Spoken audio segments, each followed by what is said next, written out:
A leitura da segunda carta aos Coríntios, capítulo 5, vai fazer do versículo 1 até o versículo 10.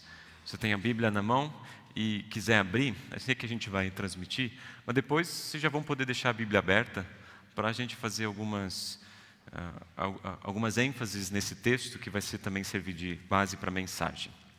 O texto diz assim: de fato, nós sabemos que quando for destruída esta barraca em que vivemos, que é o nosso corpo aqui na terra, Deus nos dará para morarmos nela uma casa no céu. Essa casa não foi feita por mãos humanas, foi Deus quem a fez, e ela durará para sempre.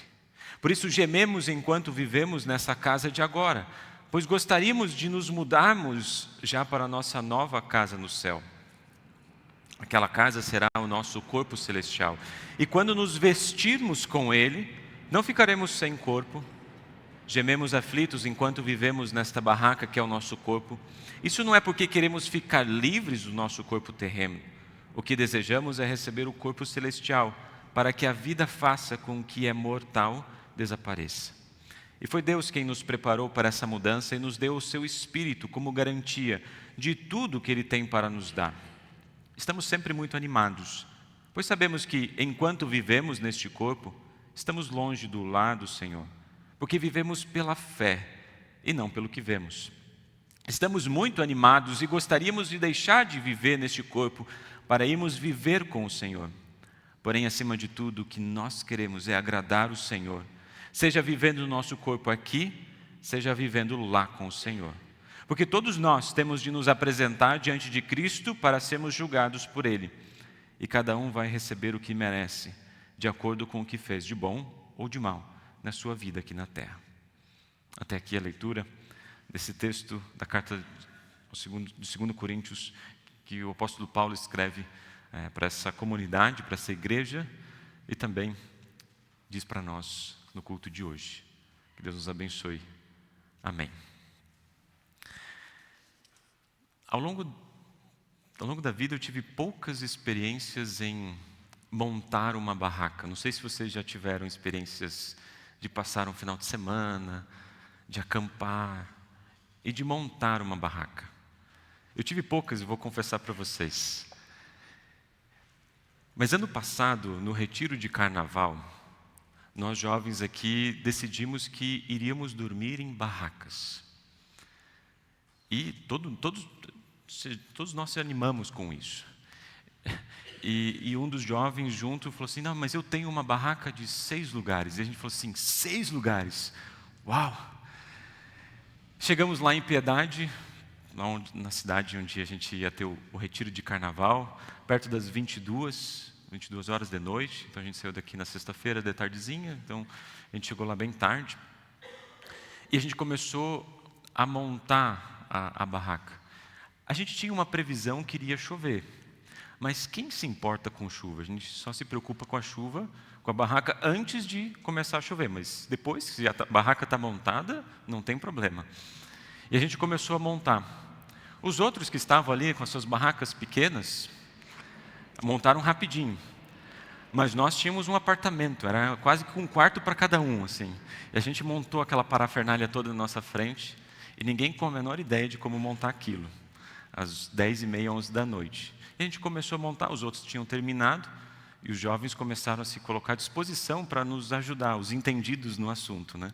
Então, várias sugestões foram dadas, faz aqui, faz ali, e aos poucos a gente começou a entender como é que funciona essa montagem dessa barraca, que dizia que era fácil de montar. Depois que a gente conseguiu entender a lógica, a gente montou, uns pinguinhos começou a cair. Então a gente começou a apressar um pouco mais essa montagem da barraca. E a gente colocou a base, montamos e fixamos ela. E quando faltava só colocar a parte interna para essas divisões do quarto, né? Porque não é uma barraca comum, era uma barraca especial, né? A gente colocou certinho. Quando a gente foi colocar as partes internas, sabe o que tinha acontecido? A gente montou o contrário. Ou seja, a gente tinha que fazer todo o trabalho. Só que nesse tempo, o que aconteceu? Aquela chuvinha que estava fraquinha, foi uma chuva forte, começou a chover forte. A gente entrou nessa barraca meia boca, né, porque só tinha a parte aquele tecidinho fino, não tinha a proteção mesmo da barraca. E a gente começou a mudar a barraca, né, cheio de água vindo por baixo, por tudo que é lugar. Só que alguns tinham esquecido de levar a sua mochila para dentro do salão. E estavam com todas as suas roupas ali. Então, além de a gente ter ficado sem barraca, muitos ficaram sem roupa, porque molhou tudo.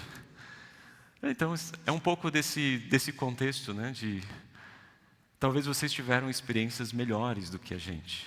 Alguns jovens, até alguns estão lá em cima, passaram boa parte do congresso, do retiro, com roupa molhada, ou secando a roupa, porque não parou de chover aquele final de semana inteiro. Alguns de nós, às vezes, têm experiências melhores com isso, ou às vezes até piores. Mas o fato é que barraca não é um lugar para a gente viver, porque a gente sabe que ela está ali para algo bem específico, para algo temporário, para algumas experiências, mas viver em barraca é um pouco mais difícil. E, infelizmente, talvez muitos de vocês, ao virem para a igreja hoje de manhã, viram inúmeras pessoas dormindo em barracas, aonde o único lugar que possam se abrigar do frio, da chuva ou de tantos outros problemas e dificuldades é numa barraca. A gente também sente a dor e a tristeza de milhares de pessoas que passam por isso. O apóstolo Paulo, quando ele traz essa imagem, ele sabia dessa dificuldade que as pessoas passavam também no seu tempo. O apóstolo Paulo, para talvez quem não saiba, ele era um construtor de tendas. Ele fazia barracas para sobreviver. Esse era o seu trabalho. É assim que ele mantinha o trabalho missionário que ele fazia onde ele ia. Ou seja, muitas pessoas no seu tempo também tinham barracas como forma de viver. O povo de Israel, no deserto, ficou 40 anos vivendo em barracas. E há vários momentos na história da igreja onde as barracas foram muito utilizadas como representação da nossa breve morada aqui neste mundo. Mas o que chama a atenção quando a gente olha para esse contexto?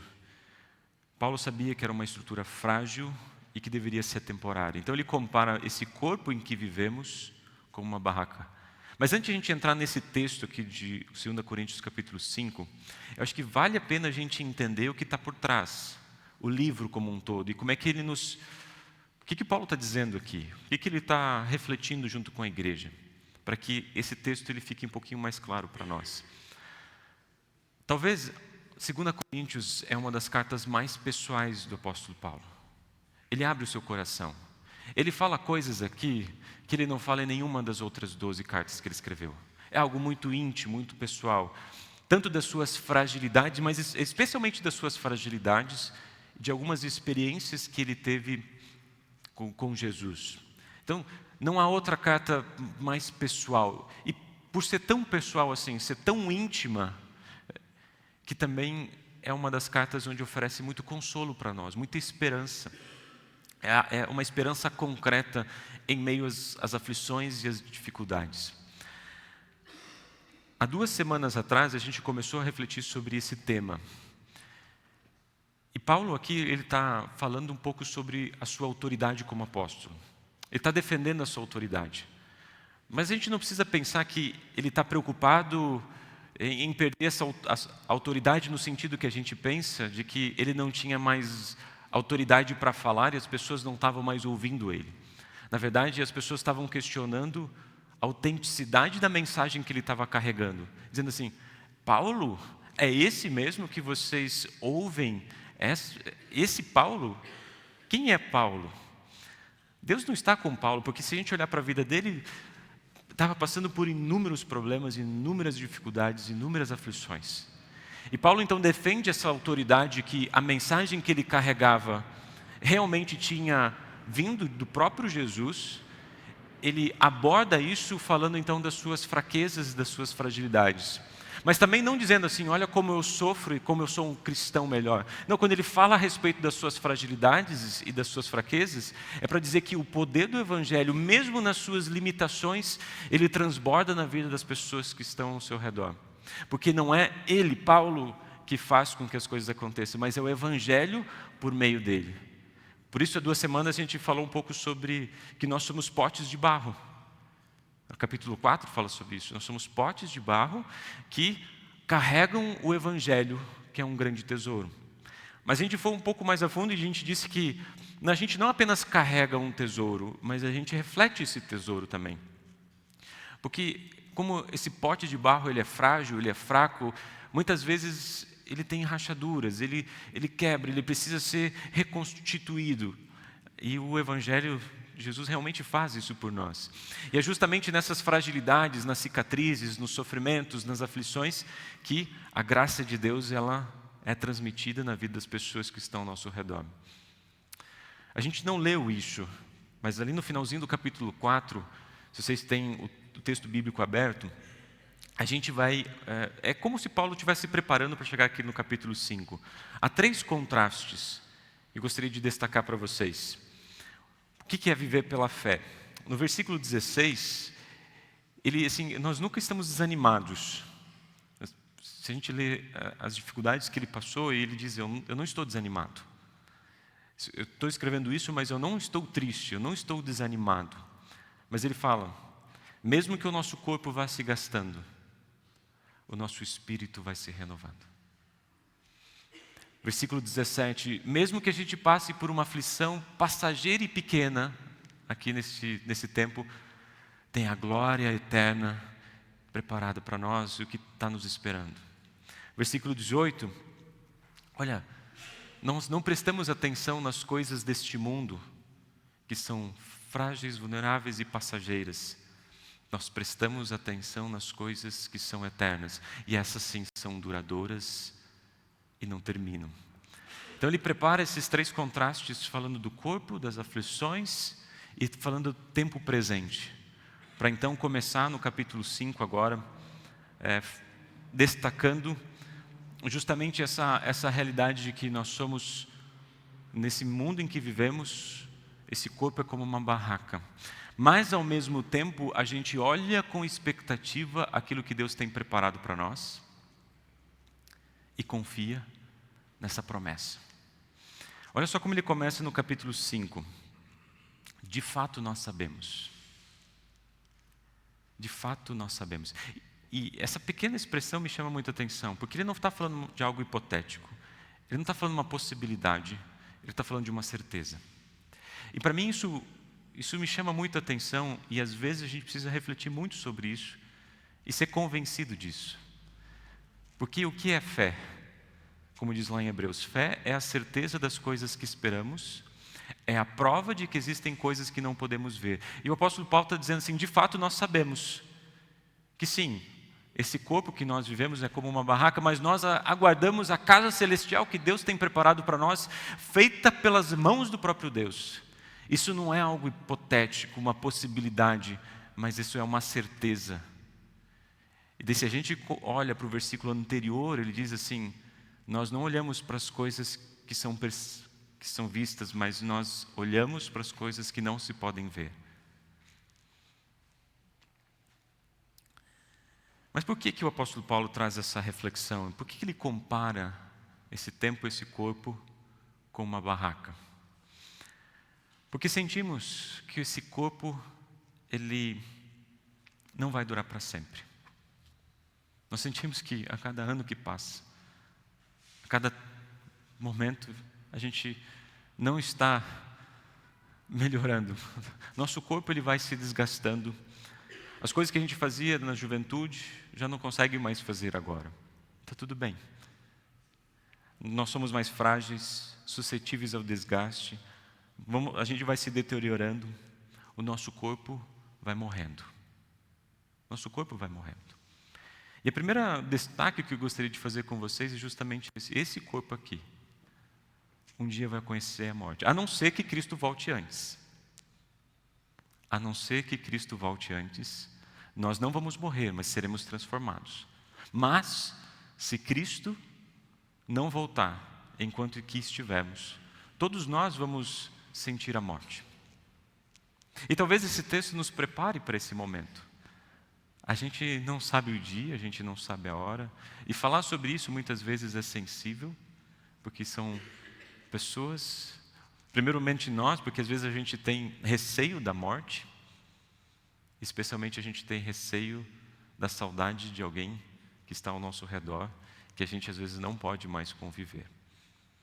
Então esse texto nos prepara que sim, essa realidade vai vir, ela está diante de nós.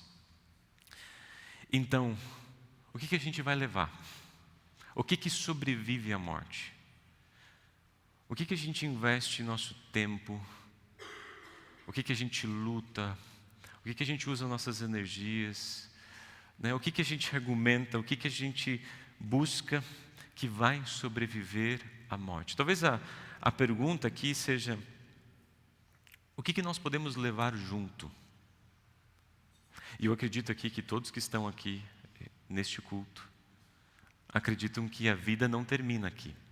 Mesmo que a morte física ela venha, existe uma vida após a morte. Eu acredito que todos nós que estamos aqui reunidos têm essa convicção no coração. Então, o que vai permanecer além da morte? Eu sei que o nosso corpo físico um dia vai virar pó. Mas o que permanece?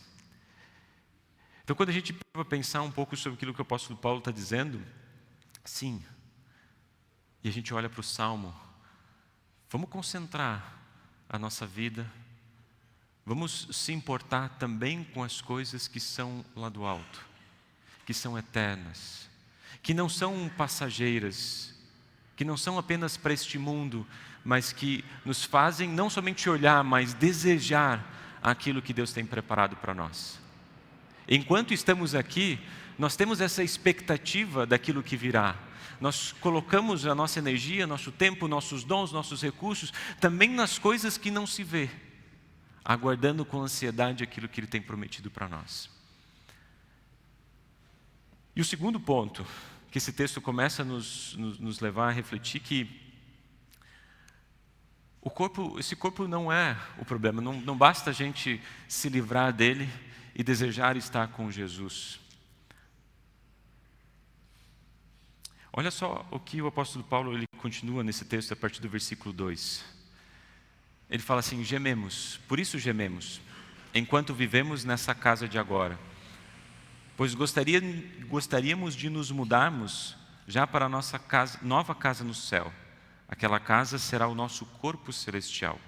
E quando nos vestirmos com ele, não ficaremos sem corpo.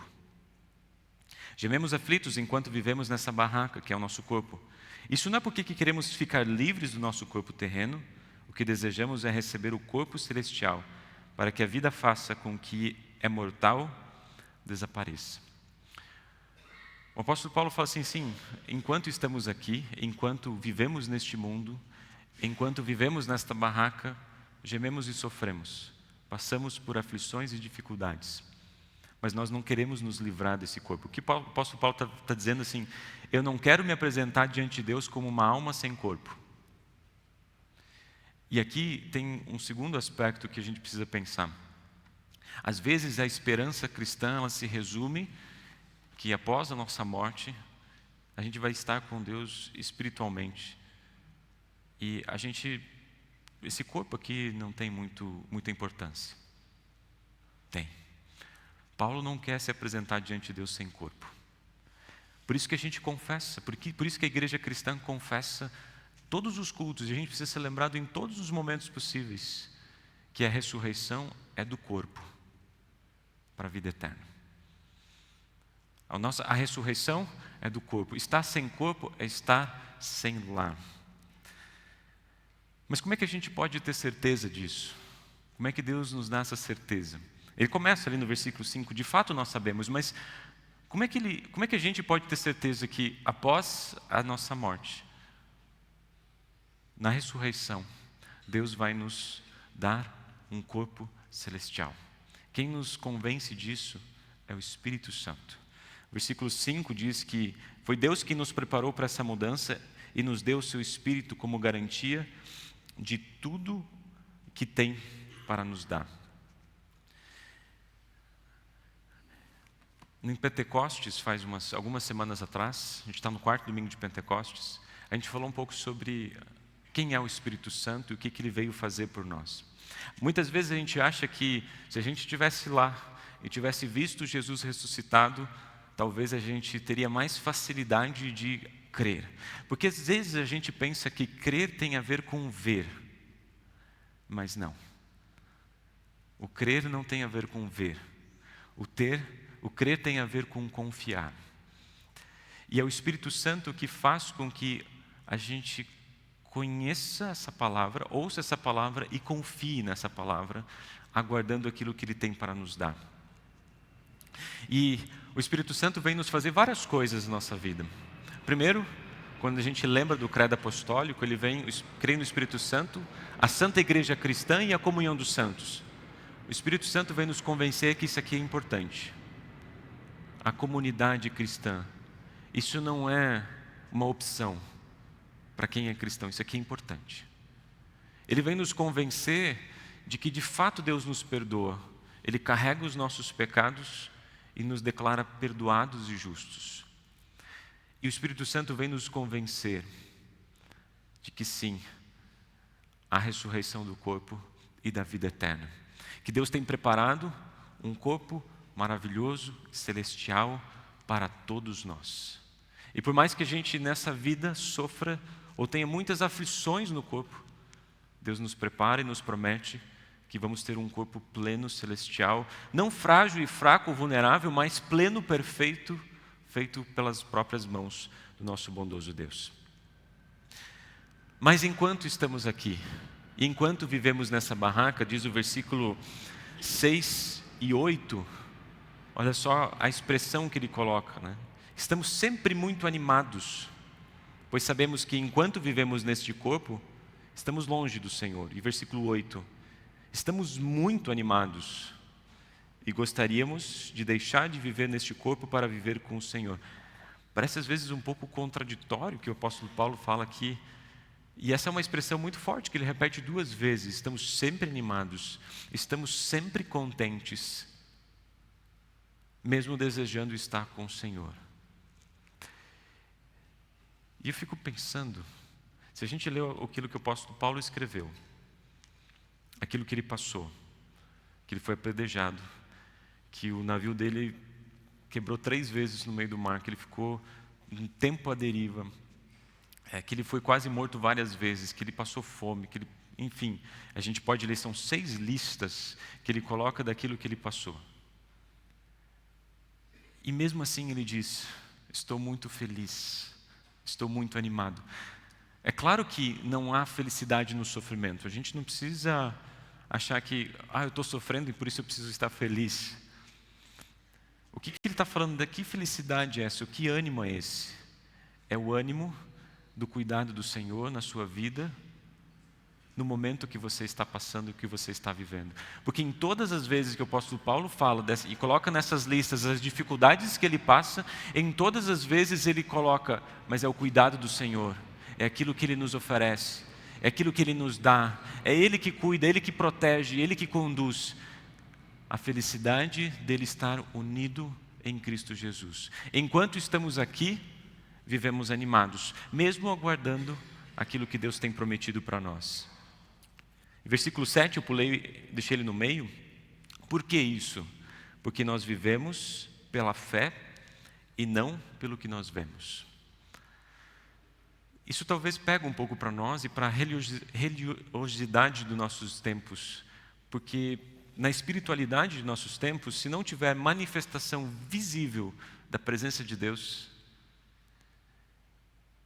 se Deus não te está fazendo prosperar, se Deus não te está abençoando, se Deus não está te livrando dos males, se Deus não está te mostrando isso de forma visível e clara, se aqui ninguém se manifesta de forma diferente, porque Deus não pode estar aqui. De fato, o apóstolo Paulo fala de manifestações visíveis da presença de Deus, capítulo 12. Mas eu digo, não é a preocupação dele, de que o Espírito Santo manifeste em nós, ou faça produzir em nós sensações ou sentimentos ou manifestações que demonstrem, sim, O Espírito Santo está ali. Mas o apóstolo Paulo, ele está preocupado muito mais em demonstrar que lá, naquele teu sofrimento, naquela tua angústia, naquela tua dificuldade, você está sendo sustentado pelas mãos do bondoso Deus. Ele está te conduzindo. Ou seja, o apóstolo Paulo está preocupado em agradar ao Senhor. Está preocupado com que as pessoas caminhem nos caminhos de Deus, que ouçam a voz do Senhor, que como árvores que sejam plantadas no riacho da água viva e que as suas plantas possam produzir frutos que abençoem a vida daquelas pessoas que estão ao nosso redor.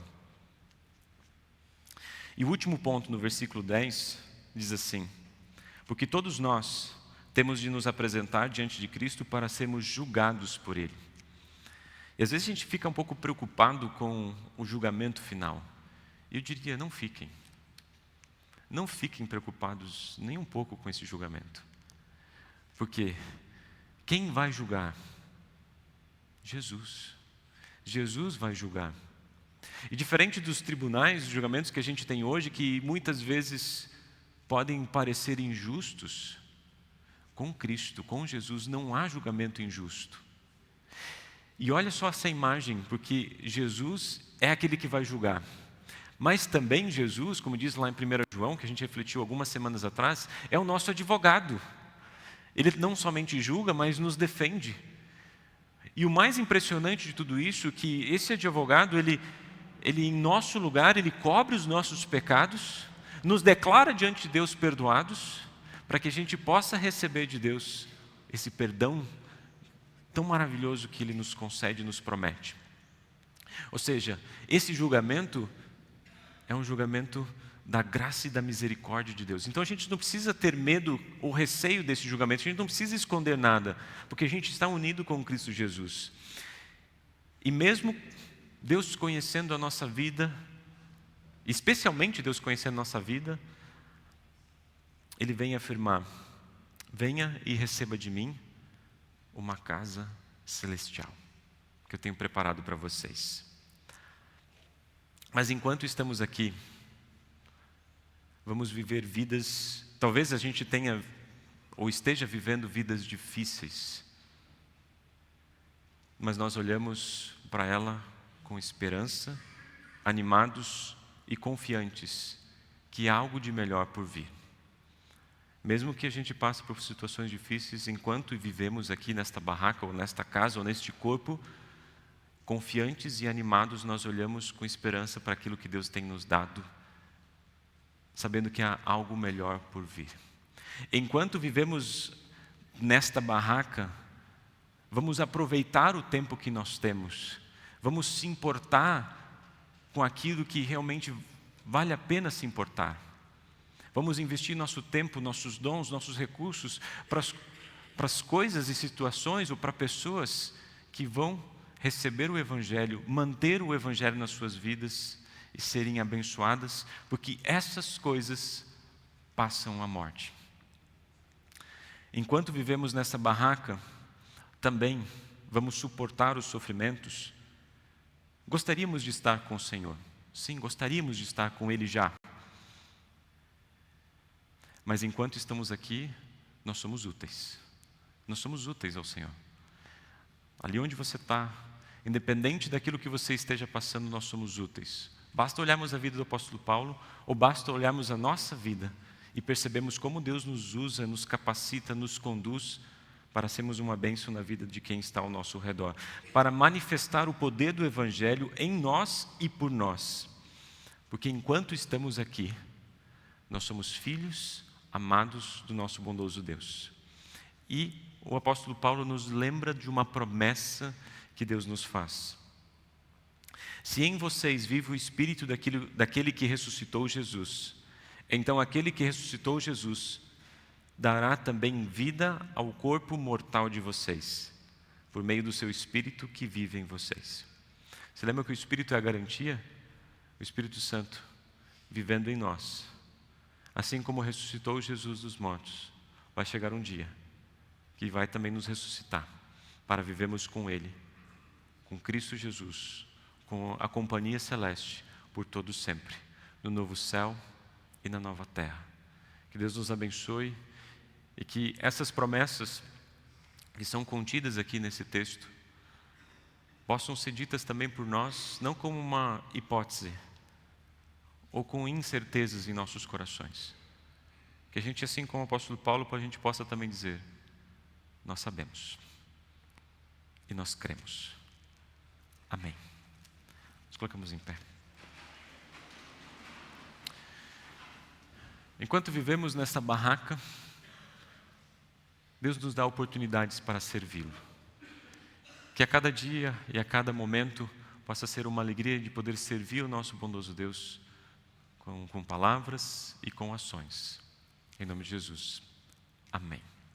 Podem sentar.